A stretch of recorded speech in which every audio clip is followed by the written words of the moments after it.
오늘은 우리 가운데 장막을 치셨다라는 제목으로 하나님 말씀 전하도록 하겠습니다. 여러분, 먼저 오늘 본문의 전반부 말씀을 보면은요, 말씀이 육신이 되셨다라고 그렇게 말씀하고 있습니다. 여러분, 여기서 말씀이 가리키는 것은 무엇이었죠? 지금까지 제가 요한복음 1장의 그 프롤로그를 쭉 설교를 해오면서 여러분들에게 다 말씀드렸던 내용입니다. 이 말씀은 바로 누굽니까? 성자 하나님이세요. 이 성자 하나님께서는 태초부터 하나님과 서로를 향하셨고 너무나도 가까우셨어요. 그래서 이 두 분이 이위일체, 성령님까지 삼위일체의 하나님이라고 제가 말씀을 드렸습니다. 그리고 이 말씀 대신 이 예수 그리스도께서는 또 창조주셨다. 그냥 단순한 이위의 신이 아니라 하나님과 동등하게 온 세상 만물을 창조하셨던 그 창조주이시고, 그러므로 말미암아 세상에 있는 모든 것들이, 자연 만물과 모든 권세자들과 그리고 모든 대단한 사람들이 다 이 말씀 대신 예수 그리스도만을 예배해야 한다라고 그렇게 이야기를 드렸어요. 바로 그분이 말씀이시고 이분이 바로 성자 하나님이십니다.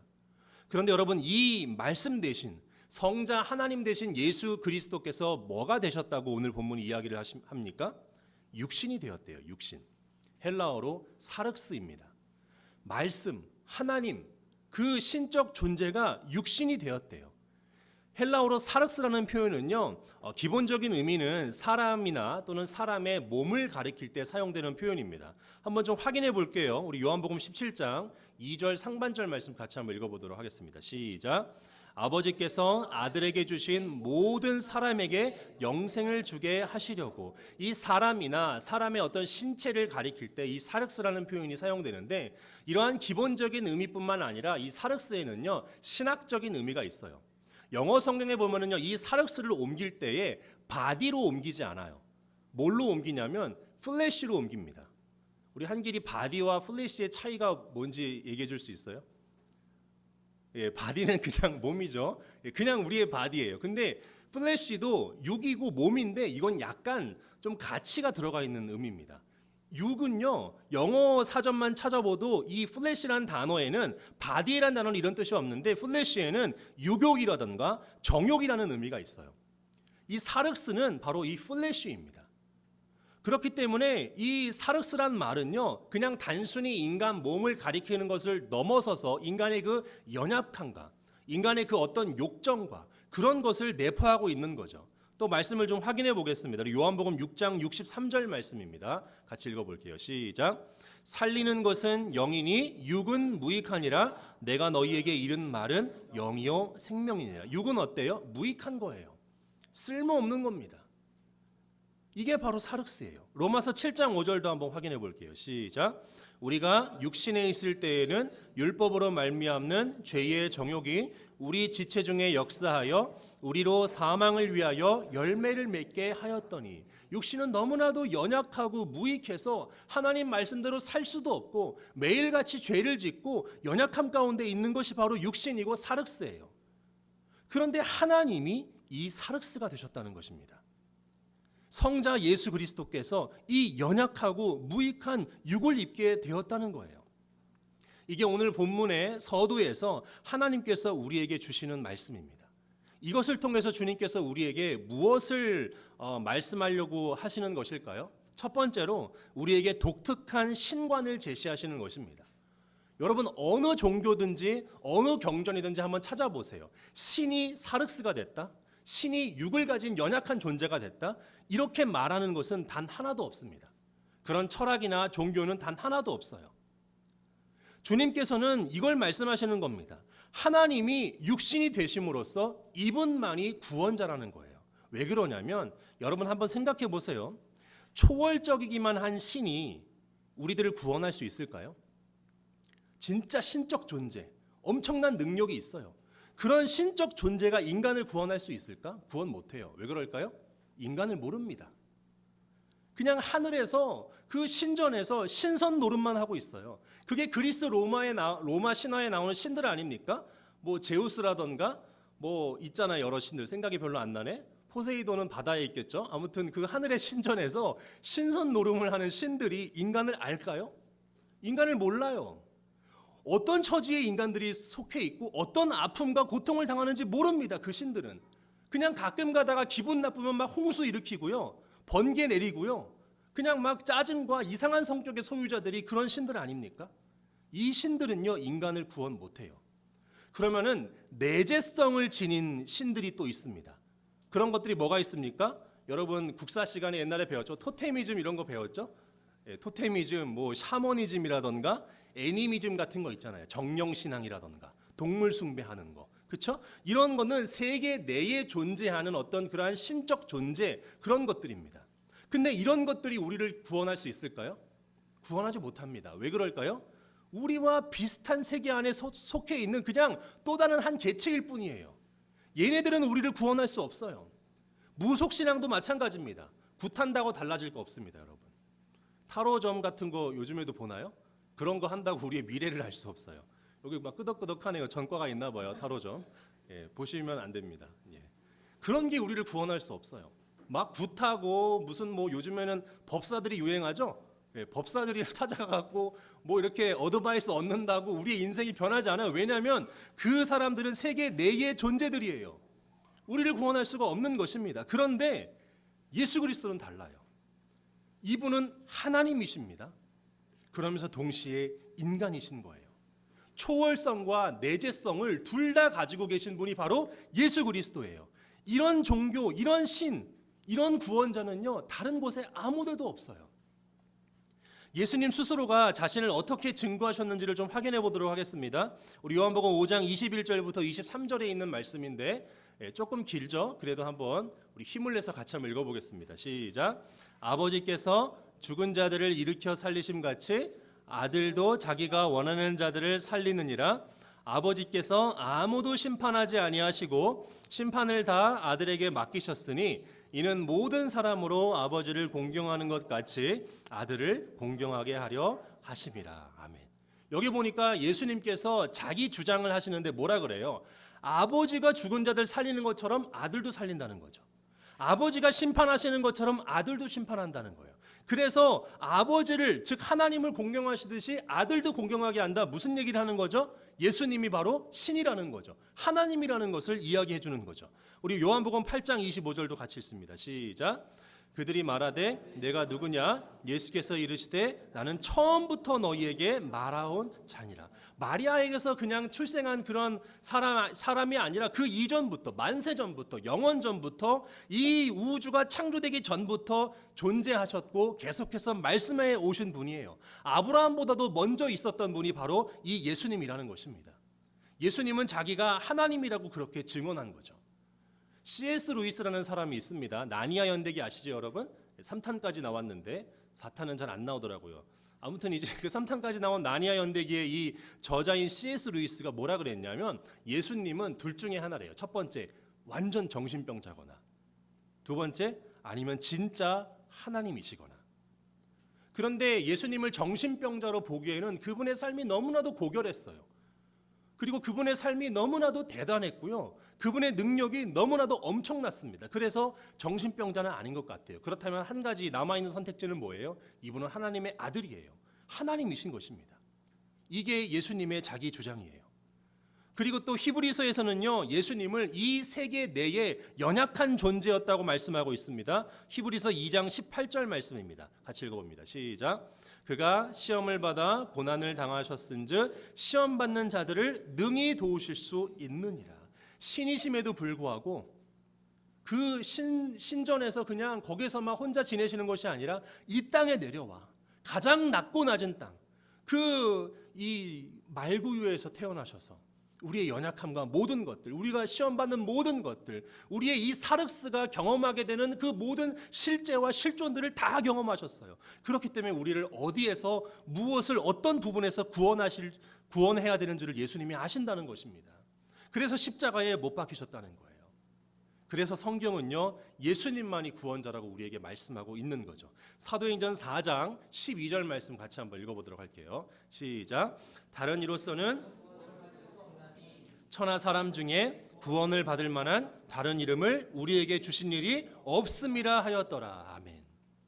예수님밖에 없는 것입니다. 예수님만이 우리의 구원자인 거예요. 그런데 여러분, 요즘 세상 사람들을 보면은요, 예수님을 제외한 다른 것이 마치 인간을 구원해 줄 수 있는 것처럼 착각하는 것 같아요. 대표적으로 요즘에 돈이면 다 된다라는 사고방식이 좀 있는 것 같습니다. 돈이면 다 된다. 여러분들 그렇게 생각하시나요? 돈이면은 나의 모든 것들을 다 구원해 줄 수 있을 것으로 좀 생각이 되지 않습니까? 물론 돈이 많으면 편합니다. 제가 세종시로 이사를 갔잖아요. 근데 세종시가 시원해요. 그래서 저는 에어컨을 안 사도 될 줄 알았습니다. 그래서 에어컨을 안 사고 한 여름을 한번 놔보려고. 왜냐하면 요즘에 환경 문제도 있죠. 그래서 저탄소를 배출하려고 한번 견뎌보려고 제가 있었는데, 제가 이제 집사람이잖아요. 우리 아내는 회사에 가고 제가 집에 주로 있는데 견디지를 못하겠더라고요. 제가 너무 힘들어갖고 에어컨을 사려고 하는데, 근데 이제 이사 왔을 때 그때 제가 그 전임 사역을 하고 샀어야 돼. 왜냐하면 그때 뭐가 있어요? 돈이 있잖아요. 근데 지금은 돈이 없는 거죠. 그래서 이걸 에어컨을 사야 되나, 안 사면은 이거 집에서 작업하기도 힘들 것 같고. 근데 어떻게 사긴 샀습니다. 요즘에 또 할부가 잘 돼갖고 잘 사긴 샀어요. 그러니까 돈이 있으면은 그 에어컨 같은 것도 걱정하지 않고 잘 이제 구매할 수 있을 것 같고요. 또 제가 이 안면신경 마비 때문에 지금도 병원 치료를 받고 있는데 이 병원비도 되게 어마어마해요. 근데 갈 때마다 이게 걱정이 됩니다. 돈이 있으면 좀 편하지 않나. 그리고 유튜브 강의를 찍는데 좀 더 그 나은 강의를 위해서 구매하고 싶은 그런 장비들도 많이 있는데, 그러니까 돈이 좀 없으니까 불편해 보여요. 그래서 돈이 있으면은 뭔가 다 될 것처럼 저도 느껴집니다. 그런데 여러분, 조금만 더 포괄적으로 좀 한번 생각해 봤으면 좋겠어요. 돈이 과연 우리들을 구원할 수 있을까? 저는 그렇지 않다고 생각합니다. 오히려 병들게 한다고 생각해요. 돈이 많으면은 뭐든지 할 수 있다라는 그러한 마음이 사람들로 하여금 돈을 추구하게 만들죠. 돈을 신봉하게 만듭니다. 돈 때문에 내가 일하고 돈 때문에 살게끔 만들어요. 그러다 보니까 어떻게 돼요? 그 한정된 돈을 차지하려고 누군가가 그 재화를 독점하게 됩니다. 그러면은 일부는 어떻게 됩니까? 계속해서 가난과 배고픔 가운데 시달리게 돼요. 여러분, 세계 인구가 70억 명이라고 하잖아요. 그 중에 여러분 정말 매일, 바로 몇 시간 있다가 먹을 양식을 걱정하는 인구가 몇 명 정도 되는 것 같으세요? 70억 인구 중에 6분의 1이 그런데 6분의 1. 그럼 몇 억이죠? 계산이 바로 안 되네요. 요즘에는 잘. 70, 그러니까 한 10억 가까이 되는 거 아니에요, 그죠? 지금 이렇게 경제가 발달하고 문명이 발달했는데도 세계 인구의 6분의 1이 바로 다음 식사를 어떻게 해야 될지를 걱정한대요. 너무나도 지금 안타까운 현실입니다. 그리고 돈이 우리를 온전케 해주지 못해요. 불평등이 심해집니다. 재산에 따라 이게 지금 사람들이 분열됩니다. 여러분, 우리 선거했잖아요. 그래서 선거하면 어떤 특정 지역은 어떤 특정 정당만 뽑아요. 분열이 일어나는 거예요. 돈 때문에. 그리고 물론 우리는 지금 뭐 양반제도 이런 거 없어졌죠. 그런데 돈으로 인해서 계급이 생깁니다. 돈을 위해서 모든 것이 소비가 되어지고요. 환경과 천연 자원까지도 돈 때문에 남용되고 있어요. 그리고 기업들을 막 이렇게 돈 잘 벌게 해주려고요. 기업들에 대한 제재까지도 돈 때문에 약해지게 됩니다. 개인의 채무 증가가 조장되기도 하고요. 그리고 국내 총생산 GDP에만 집중하게 해서 사회적 가치를 중요하게 생각하지 않게 만들어요. 결국 돈을 추구하게 되면, 돈만 바라보게 되면 사회가 병들고 인간도 병들게 되는 것이에요. 여러분이 이것에 공감할지 안 할지는 잘 모르겠어요. 하지만 돈이 편할 수는 있습니다. 조금 더 나아지게 할 수는 있어요. 그런데 이 돈이 결국에는 인류를 구원하지 못하고 인류를 더 병들게 한다는 것입니다. 그리고 무엇보다 돈으로는 우리가 면죄부를 살 수가 없습니다. 오직 예수님을 믿음으로써만 우리가 구원의 문제를 해결할 수 있고, 예수님을 나의 주님으로 모시는 것을 통해서만 우리가 영생의 은혜를 누릴 수 있는 거예요. 돈 말고도 현대인들이 의지하는 다양한 것들이 있죠. 뭐가 있습니까? 학벌이나 스펙이 있죠. 어떤 학벌이나 스펙을 엄청나게 내가 높이면은요, 뭔가 내가 어떤 한 직장에 들어갈 수 있고 그것이 나에게 구원을 가져다 줄 거라고 생각하지만 그 직장이 내가 원하는 직장이 아닐 수도 있어요. 그런 어떤 이 학벌이나 스펙 이걸 우리가 엄청나게 의지하고 이것이 나의 인생을 좀 더 윤택하고 구원으로 이끌어 줄 것이라고 믿지만 이 학벌이나 스펙도 우리를 배반할 수 있습니다. 개인의 능력도 마찬가지예요. 인맥과 배경도 마찬가지입니다. 높은 지위나 직업들도 마찬가지예요. 미신이나 주술 행위도 마찬가지입니다. 성경이 그래서 이 모든 것들을 이렇게 증거하고 있어요. 예레미야 2장 13절 말씀 우리 같이 한번 읽어볼게요. 시작. 내 백성이 두 가지 악을 행하였나니 그들이 생수의 근원되는 나를 버린 것과 스스로 웅덩이를 판 것인데 그것은 그물을 가두지 못할 터진 웅덩이들이니라. 다른 것을 의지하는 것, 하나님이 아는 다른 것들을 붙잡고 그것을 추구하며 살아가는 삶, 이것이 악이라는 거예요. 이것은 생명을 우리에게 줄 수가 없는 것입니다. 우리의 구원의 문제를 해결하지 못해요. 영원한 구원뿐만 아니라 우리 현실 세계에서의 그 순간순간마다 찾아오는 문제에서도 우리를 건져내 주지 못해요. 이것이 우리를 건져내 주는 것이 아닙니다. 그렇기 때문에 우리는 오직 유일한 구원자이신 예수님만을 바라봐야 되는 거예요. 예수님만이 우리의 유일한 구원자라고 여러분들이 믿으십니까? 진정으로 이분이 우리의 구원자라고 믿는다면 여러분 어떻게 해야 할 것 같아요? 우리의 삶이 어떻게 달라질 것 같습니까? 부르짖겠죠. 우리 예레미야 33장 3절 말씀도 같이 한번 읽어볼게요. 시작. 너는 내게 부르짖으라. 내가 내게 응답하겠고 내가 알지 못하는 크고 은밀한 일을 내게 보이리라. 정말로 예수님이 구원자라고 믿는다면 예수님을 부르짖겠죠. 그분의 바짓가랑이 붙잡고서 제발 살려달라고, 나를 건져달라고 그러겠죠. 그런데 정말 여러분들의 삶 가운데서 여러분들이 그러고 계십니까? 아니면 내 힘으로 해결하려고 하고, 내 짱구 돌려갖고 해결하려고 하고, 또는 나의 어떤 그러한 통장 잔고를 의지한다던가 나의 직업이나 실력을 의지하려고 합니까? 인생사 어떻게 될지 몰라요.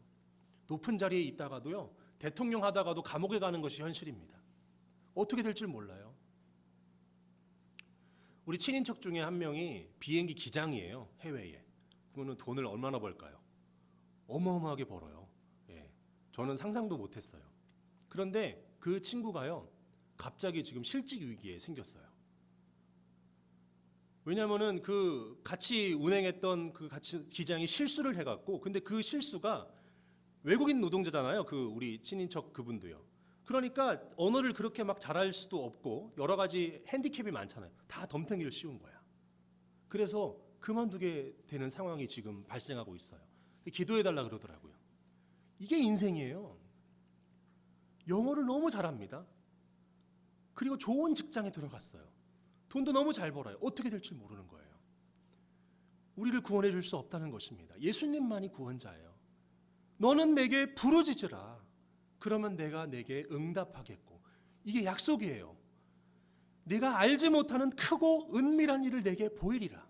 우리 너무 계산적이잖아요. 1 더하기 1은 2고 이 학교 나오면 여기 들어갈 수 있고, 그리고 이 교회에서 3년만 있다가 점프해서 또 이 큰 교회 가고, 이 너무나도 계산적이잖아요. 이게 아니에요. 은밀한 거, 하나님이 가지고 있는 히든 카드가 있어요. 그게 되게 중요한 거예요, 여러분. 주님께서는 자신을 간절히 찾으라고 말씀하십니다. 그럴 때 역사가 일어난대요. 예레미야 29장 13절 말씀도 같이 읽어볼게요. 시작. 너희가 온 마음으로 나를 구하면 나를 찾을 것이요 나를 만나리라. 야고보서 5장 17절과 18절도 있습니다. 시작. 엘리야는 우리와 성정이 같은 사람이로되 그가 비가 오지 않기를 간절히 기도한즉 3년 6개월 동안 땅에 비가 오지 아니하고 다시 기도하니 하늘이 비를 주고 땅이 열매를 맺었느니라. 아멘. 여러분 간절히 기도했으면 좋겠어요. 내 인생이 얼마나 망가졌다고 할지라도, 내 인생이 얼마나 뒤틀려졌다고 할지라도, 또 얼마나 많은 기회를 망설이고 계산하면서 놓쳤다고 할지라도 다시 하나님이에요. 이분이 구원자니까. 거기에서 내가 머리 굴리고 그러지 마세요. 하나님 붙잡아야 돼요. 그래서 그 하나님께 나를 살려주세요, 구원해주세요 라고 나의 모든 문제들을 가지고 나아가야 돼요. 여러분 결혼도 문제지 않습니까? 생활비도 문제지 않아요? 취업과 진로 다 모든 것들 문제잖아요. 이 모든 것들 가운데서 기도해야 돼요. 기도했는데 간절히 주님을 찾았는데 하나님이 응답하시지 않는 기적은 일어나지 않습니다. 반드시 주님께서 응답하시는 거예요. 어떤 방식으로는지 응답을 하십니다. 초월과 내재를 모두 다 가지신 이 예수 그리스도만이 우리의 유일한 구원자시고 이분을 의지할 때 우리가 구원받게 되는 것입니다. 이런 은혜가 여러분들 가운데 충만하기를 바랍니다. 자, 이제 우리 두 번째로 이제 한 가지만 더 보고 말씀을 맺도록 하겠는데요. 이 말씀이 육신이 되신 분이 바로 예수 그리스도께서 그 이어지는 본문에 뭐라고 말하냐면은 우리 가운데 거하심에라고 이야기를 하고 있어요. 일단 여기에서 우리는 누구인가요? 세상 사람들이 아닙니다. 믿지 않는 사람들이 아니에요. 예수님을 믿는 사람들입니다. 그 이름을 믿음으로 말미암아 예수님의 구원 사역과 그분의 계획과 사명과 목적의 모든 것에 전인격적으로 반응하고 공감함으로써 정말 그분을 나의 구원자로 모셔드린 그런 사람들이 바로 우리예요. 이 우리 가운데 말씀되신 예수님께서 거하신다는 것입니다. 여러분, 이 거하신다라는 표현이 너무나도 중요한 표현입니다. 이제 제가 이 부분을 좀 설명하고 오늘 말씀을 맺도록 하겠는데, 이 거하다라는 표현이요, 헬라어로 스케노라는 동사입니다. 이 스케노라는 동사는요, 기본적으로 사전적인 의미가 어디에 살다 또는 어디에 거주하다 이런 의미예요. 그런데 이 단어에는요, 이러한 사전적인 의미를 넘어서 좀 더 신학적인 의미가 있는데, 구약 성경을 살펴보면은 그 신학적 의미가 무엇인지 분명히 나타납니다. 우리 출애굽기 40장입니다. 40장 34절부터 38절 말씀을 한번 좀 볼게요. 너무 길잖아요. 그렇기 때문에 이거는 좀 읽지는 않을게요. 여기 보면은 회막이나 성막에 대한 이야기가 나오죠. 회막과 성막이 뭡니까? 이스라엘 백성들이 출애굽하고 나서 하나님께서 이스라엘 백성들과 함께 살기 위해서, 그들 가운데 임재하기 위해서 이렇게 마련했던 것이 바로 회막과 성막 아닙니까? 이 회막과 성막이 바로 거하심에라는 이 스케노 동사의 명사형인 스케네라는 단어를 씁니다. 그렇기 때문에 여러분, 이 본문을 통해서 거한다라는 표현이 어떤 의미라는 걸 우리가 알 수 있어요? 예수님께서 우리 안에 거하신다는 것은 그냥 잠시 거하셨다가 가시는 게 아니라 성막을 치겠다는 것입니다. 우리 안에 텐트를 치고 살겠다는 거예요. 그 옛날 구약의 이스라엘 백성들과 하나님이 동행하셨던 것처럼 구름 기둥과 불 기둥으로 그들과 함께 이 교제하시고 그들의 인생길을 인도하시고 그들 가운데 임재를 주시고서 그들과 함께 사셨던 것처럼 예수님께서 오늘날 우리 가운데, 우리 안에, 우리의 인생 가운데에, 삶 가운데에 텐트를 치시겠다는 거예요. 너무나도 감사한 소식 아닙니까, 여러분? 너무 무표정이에요, 근데 여러분들. 하나님이 육신이 되신 그 말씀 되신 하나님이 우리 안에 함께 사신대요. 그리고 더 재밌는 것은요, 호세아 말씀을 보면은요, 하나님께서 이스라엘 백성들 안에 텐트를 치시고 장막을 치시며 살았던 것을 신혼기간으로 비유를 하는 말씀이 있습니다. 우리 호세아서입니다. 호세아서 2장 14절부터 16절 말씀인데 우리 노란 글씨만 한번 같이 읽어보도록 할게요. 시작. 거기에서 그 여자는 젊을 때처럼 이집트 땅에서 올라올 때처럼 응답하리라. 주님의 말씀이다. 그날에는 내가 더 이상 나를 내 바알이라 부르지 않고 내 남편이라 부르리라. 아멘. 그러니까 이스라엘 백성들이 광야에서 하나님과 성막으로 회막으로 동행하던 모습을 정말 그 신혼 기간으로 설명하고 있는 거예요. 예수님께서 우리 안에 텐트 치시고 신혼밤을 보내시겠다는 것입니다. 이게 신앙생활이에요. 그냥 우리가 도움이 조금 필요할 때만 그때만 찾는 주님이 아니라 주님이 우리 안에 장막을 치시고 성막을 치시고 영광 가운데 임재하시고 우리를 구름 기둥과 별 기둥으로 우리의 인생을 인도하시겠다는 거예요. 신혼부부가 서로 사랑을 나누듯이 그렇게 교제하기를 원하신다는 것입니다. 이것이 바로 신앙생활이에요. 여러분들의 신앙생활을 좀 돌아봤으면 좋겠습니다. 여러분들은 왜 신앙생활을 하십니까? 여러분들의 신앙생활은 지금 어떻습니까? 한번 솔직히 자기 자신에게 한번 물어봤으면 좋겠어요. 저도 사역을 오랫동안 해오면서 많은 청년들을 보고 많은 성도님들을 보았습니다. 그런데 신앙생활을 기쁨으로 여기지 않는 경우들이 종종 있더라고요. 신앙생활에 별 의미를 느끼지 못하는 사람들이 많이 있었어요. 부모님이나 또는 할머니, 할아버지가 교회에 다니니까 그냥 별 생각 없이 교회를 나도 모르게 다니는 사람들도 있습니다. 또 내일에만 집중해도 모자랄 판인데 매일매일날 교회를 나가는 것이 정말 너무 부담이 되는 그러한 사람들도 있어요. 사람 만나는 게 그냥 좋고 악기를 연주하는 게 좋아서 교회에 나가는 사람들도 있습니다. 또는 개인의 사업이나 어떤 이득을 위해서 신앙생활을 하는 척을 하는 사람들도 있어요. 그런데 여러분, 신앙생활은요, 우리 가운데 장막을 치시고 함께 하시는 주님과 교제를 누리는 거예요. 여러분 가운데 이 교제가 있는지를 돌아봤으면 좋겠습니다. 신혼기간을 보내는 것입니다. 주님께서는 우리에게 이것이 있기를, 이것이 회복되기를 간절히 원하시는 것입니다. 예수님이 십자가에 몸짓고 피 흘리신 것은 단순히 우리의 영혼만 구원하는 것이 아니라 이 영원한 하나님과의 관계를 회복시키기 위해서예요. 예수님이 몸짓고 피 흘리시면서 우리에게 생명을 주신 것은 장막을 회복하시고 성전을 회복하기 위해서 영원한 생명 가운데 우리를 거하게 하기 위해서 예수님이 십자가 지신 것입니다. 주님께서는 오늘날 성령을 통해서 우리와 영원토록 함께 하신다고 약속하셨어요. 우리 요한복음 14장 16절 말씀 같이 한번 좀 읽어봤으면 좋겠어요. 요한복음 14장 16절입니다. 시작. 내가 아버지께 구하겠으니 그가 또 다른 보혜사를 너희에게 주사 영원토록 너희와 함께 있게 하리라. 아멘. 영원토록이에요. 떠나지 않습니다. 주님이 우리를 떠나지 않고 영원토록 우리 가운데서 성령으로 함께 하시고 장막을 치시고 함께 하시는 거예요. 이 성령이 우리 안에서 어떤 일을 행하실까요? 그 옛날 성막 가운데서 우리를 부름기둥과 불기둥으로 인도하셨듯이 우리의 삶을 인도하십니다. 요한복음 16장 13절 말씀도 같이 읽겠습니다. 요한복음 16장 13절 시작. 진리의 성령이 오시면 그가 너희를 모든 진리 가운데로 인도하시리니. 아멘.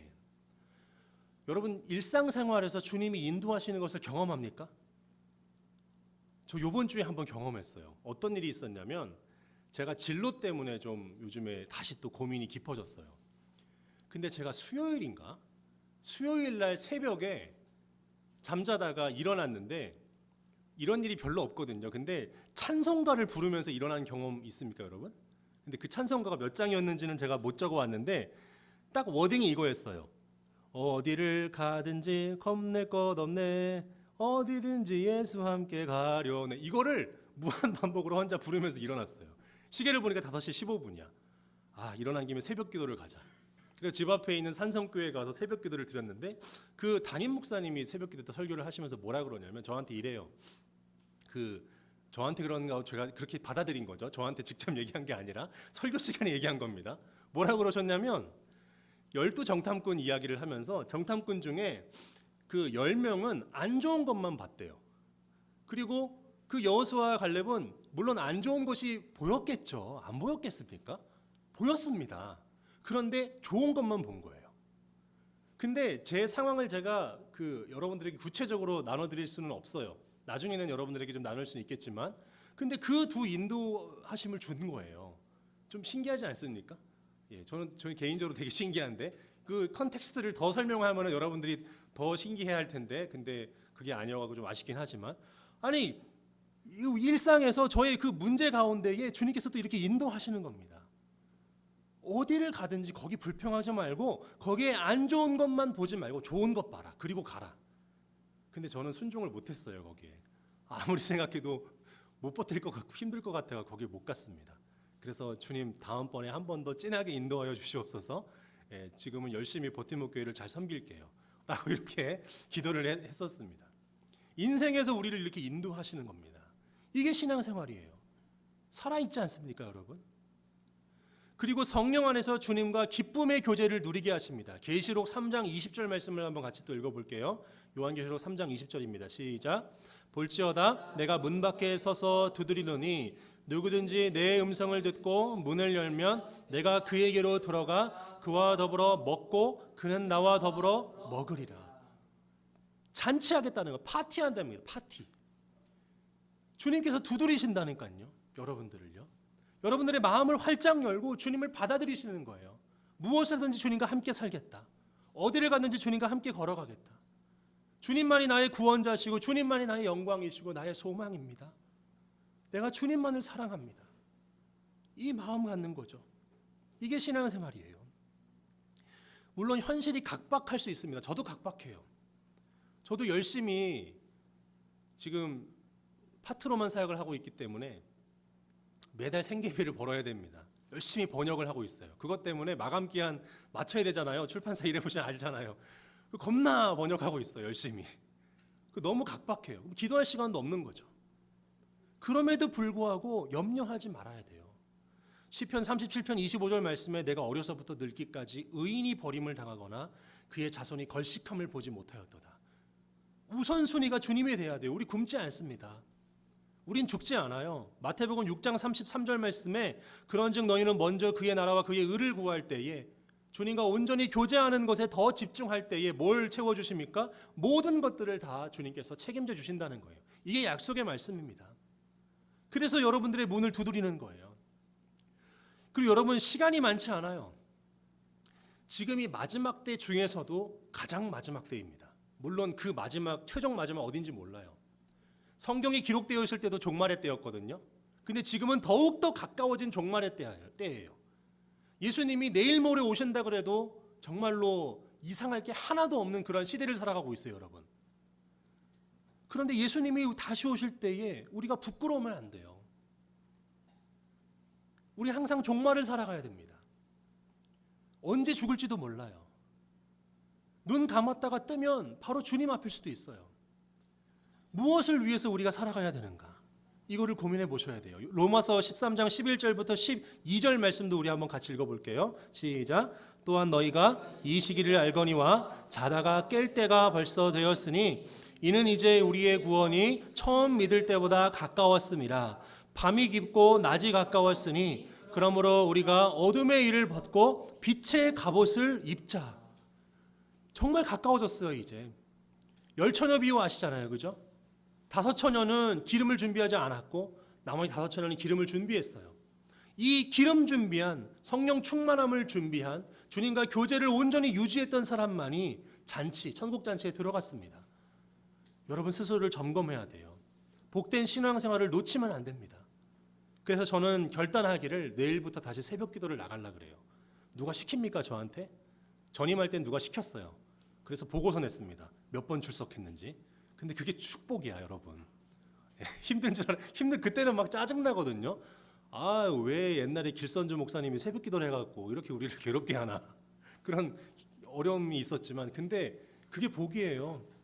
새벽 기도를 활용하면은 삶을 되게 길게 살 수 있거든요. 그래서 전 내일부터 좀 나가려고 해요. 누가 시킨 거 아닙니다. 제가 회복하려고 그러고 기름 준비하려고 하는 거예요. 그리고 입은 붙잡아야 돼요. 다른 데 소망이 없어요. 내가 아무리 노력한다 그래도 내 실패하고 뒤틀려지고 망가지고 이거 인생 내가 회복할 수가 없어요. 내 안에 감추어진 비밀이 없습니다. 나는 히든 카드가 없어요. 주님 안에는 히든 카드가 있어요, 여러분. 이 사실을 의지하시길 바라고 다른 것 의지하지 마세요. 인생 너무 불평하지 마세요. 주님만 의지하시길 바랍니다. 그 주님이 살려주시고 회복시켜 주실 거예요. 그럴 때에 정말로 우리가 주님을 또 예배하고 정말로 주님을 찬양하게 되는 것입니다. 이런 은혜가 여러분들 가운데 충만하기를 주님의 이름으로 축복합니다.